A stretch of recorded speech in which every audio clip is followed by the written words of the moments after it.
একটা জিনিস খেয়াল করেন আমার পিছনে, এই যে গোল একটা বল ঘুরতেছে নীল কালার, এটা কিন্তু আমাদের পৃথিবী।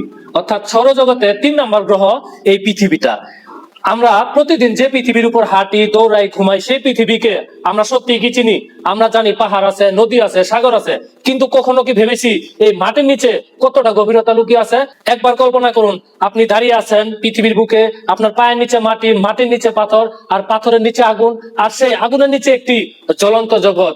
আমরা প্রতিদিন আকাশের দিকে তাকাই, চাঁদ দেখি, তারা দেখি, গ্রহ দেখি, কিন্তু খুব কম মানুষই প্রশ্ন করে আমাদের পায়ের নিচে আসলে কতটা গভীরতা লুকিয়ে আছে এবং পৃথিবীর গভীরতা কত। আজকে আমরা এই ভিডিওতে জানবো এবং সেই প্রশ্নের উত্তর খুঁজবো বিজ্ঞান, বাস্তবতা আর বিস্ময়ের আলোকে। পৃথিবীর কেন্দ্র পর্যন্ত দূরত্ব প্রায় 6,371 কিলোমিটার। মানে আপনি যদি সোজা মাটির নিচে খুঁড়তে থাকেন, মাটি ভেদ করে, পাথর ভেদ করে, আগুন ভেদ করে, তাহলে প্রায় 6,371 কিলোমিটার পরে গিয়ে পৌঁছাবেন পৃথিবীর একেবারে মাঝখানে। কিন্তু বাস্তবে এই যাত্রা আজও মানুষের জন্য অসম্ভব। আমরা কোথায় বাস করি এটা শুনলে আপনি চমকে যাবেন। আমরা যে জায়গায় বাস করি তা পৃথিবীর সবচেয়ে পাতলা স্তর। এই স্তরের নাম ভূপৃষ্ঠ।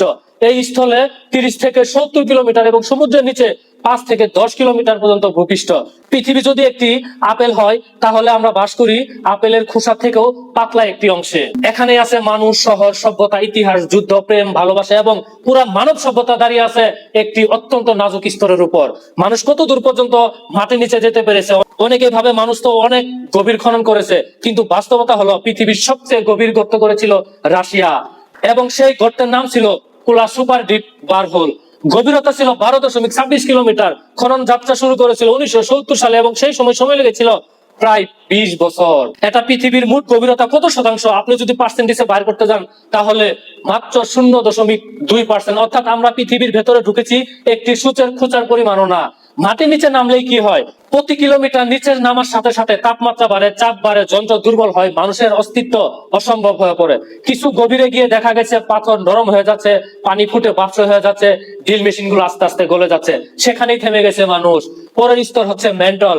এর গভীরতা প্রায় 2,900 কিলোমিটার। ভূপৃষ্ঠের নিচেই শুরু হয় এক ভয়ঙ্কর অঞ্চল। তাপমাত্রা 1,000 থেকে 3700 ডিগ্রি সেলসিয়াস। সেখানে পাথরও আর পাথর থাকে না, এখানে থাকে গলিত পাথরের সাগর। এই স্তর থেকে আগ্নেয়গিরি লাভা উঠে আসে এবং ভূমিকম্পের শক্তি জন্ম নেয় এবং মহাকাশগুলো নড়ে, এবং আপনি আমি যে জায়গায় বাস করি সেটি স্থির মনে হলেও আসলে মেন্টলের উপর ভেসে থাকা একটি মাত্র প্লেটের মতো। পৃথিবী কি জীবিত? বিজ্ঞানীরা বলেন পৃথিবী যেন এক ধরনের জীবন্ত সত্তা, কারণ এটি নড়ে, এটি কাঁপে, এটি গর্জন করে, এটি আগুন ছুড়ে দেয়। সবকিছুর কেন্দ্র এই মেন্টল স্তর।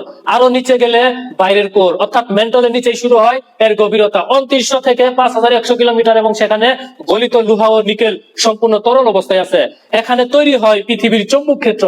এই চৌম্বক ক্ষেত্র না থাকলে সূর্যের ক্ষতিকর রশ্মি পৃথিবীর বুকে পুড়িয়ে দিত, বায়ুমণ্ডল উড়ে যেত এবং অসম্ভব হয়ে পড়তো। অর্থাৎ পৃথিবীর গভীরে এই অদৃশ্য স্তর আমাদের জীবন বাঁচিয়ে রেখেছে। পৃথিবীর কেন্দ্রের সবচেয়ে গভীরে আছে ইনার কোর।